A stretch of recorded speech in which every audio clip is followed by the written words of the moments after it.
একটা ড্রেস তৈরি করতে যে কত কষ্ট লাগে সেটা যে ড্রেস তৈরি করে সেই বুঝে।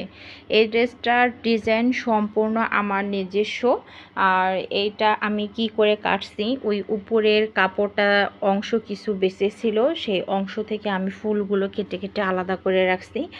আর এগুলো হচ্ছে আমি আঠা দিয়ে লাগাবো। এই তো এগুলো কিন্তু আমি আঠা দিয়ে লাগাবো।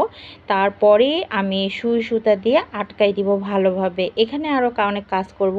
এটাও কিন্তু জাস্ট এভাবে আমি কাটছি, কিভাবে মম করছি আমি সম্পূর্ণ ভিডিও কিন্তু প্রিয়া হাসান সেখানে আপলোড করা আছে। ওয়ার্ক অ্যান্ড লাভ যে পেজটা, এটাতেও কিন্তু আপলোড দেয়া আছে, আপনারা সবাই দেখে নেবেন। তো এগুলো আমি আঠা দিয়ে আগে বসাবো যাতে একটু নড়ে চড়ে না যায়, তারপরে সুই সুতার মাধ্যমে করব। আর এখানে আরও কিছু আমি অ্যাড করব, ছোট ছোট পুঁথি দিব।